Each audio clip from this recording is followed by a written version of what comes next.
Our youngest is Kaylin James. He's 25, and he's married and lives outside of Nashville, pretty close to where we live, with his wife, Kayla. Both my boys named girls Kayla. Married girls named Kayla, which made it really easy for Dad. But he lives real close to us in Gallatin, Tennessee, just north of Nashville, and he's a professional drummer, and which means he don't work a lot. He's working a good bit. He's quite a talented guy. We love him. He travels with us and plays in our band when we do band shows. But I recorded a song in 1993 on an album that came out, my first album with Capitol Records, and January, it was December of that year of '93. I started feeling kind of weird, and by into January, I got really odd. Rob and I had been married about 7 or 8 years at that point, and she was singing in my band and traveling with us, and we had our babies on there. Well, actually, at that point, it was just our daughter and our youngest son, our middle son, and traveling with us and doing lots of shows. And got home in January from Christmas, and by the end of January, I got kind of odd, and we went out to go do dates in February. I said, you don't need to go out there and do this anymore, and you just need to stay home, take care of our kids.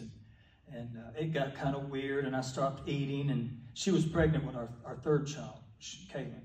And I quit calling home and stuff. And everybody got real concerned. I was losing so much weight. And our son Sean was born on April 28th. So between January and April 28th, I turned into the meanest person on the planet.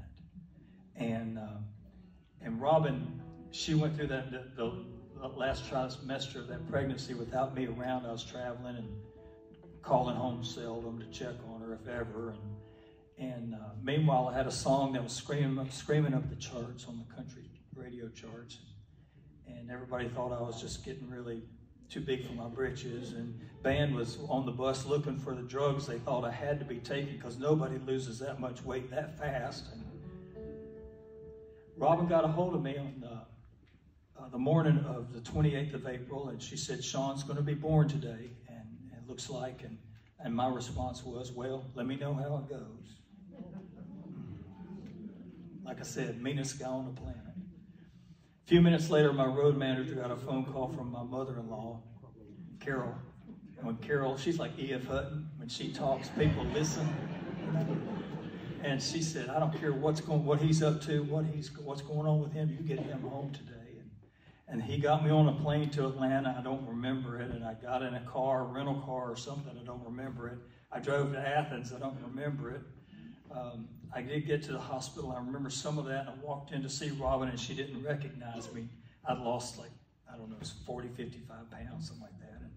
And I know it's a long story. I'm going to cut to the chase. Ends up, a nurse saw me there in the hospital who had known me for years. And like all good nurses, when they see something that's not right, she started asking questions. And she asked me about my family's history and different things, and got talking about how my mother had passed away from a cerebral brain aneurysm in 1981, and she thought that was different. And she said, what about your dad? I said, he's still living. And she said, any medical history or anything? I said, well, he survived a cerebral aneurysm in 1957. I didn't know gurneys could go that fast. And they took me in and had a CAT scan done, and I didn't have a cerebral aneurysm, but I did have a keloid cyst in the middle of my brain, and it was causing pressure and lack of appetite and change of personality, and it turned on the mean juice and whatever. And so I had brain surgery, and on May the 10th of '94, and I woke up after the surgery, and I was me again. Robin had to go from basically being deserted to being my caregiver, my nurse at home. And what a difficult thing that was for her. My dad, during that time, had talked to her, and one of the things that he had spoken to her about is how in God's Word it talks about how love is not a feeling as much as it is a decision. And he said, I hope that you'll decide that you're going to love my boy. And she did. And so whenever I sing this song, I know a lot of people have had it played at their weddings and their anniversaries, and it's special to them. But no matter what, it's always Robin's song.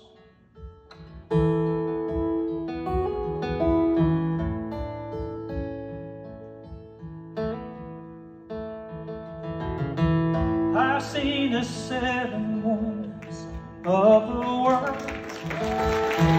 I've seen the beauty of diamonds and pearls, but they ain't nothing, baby. Your love amazes me.